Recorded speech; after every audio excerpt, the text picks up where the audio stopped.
So I know not everyone does it, but if you do it, you know I'm talking to you right here. Hey, Chris Hutchins at Hutchins Manufacturing Company here for an important announcement for all air tool owners. Stop using this. 10W30, 520, doesn't matter. Don't put it in your tool. Please, we will fix it no matter what. We service any tool we've ever made. Includes a couple of electric stuff in the 50s.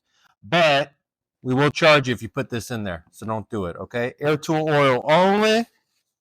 Right through the feed. Plug it in.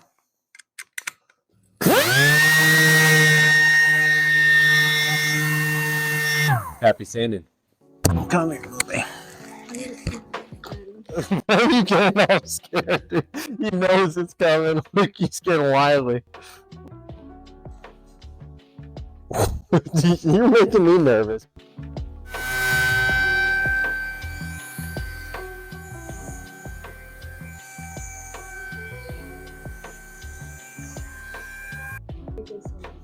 Have a great day, sanding. Have a great day, sanding.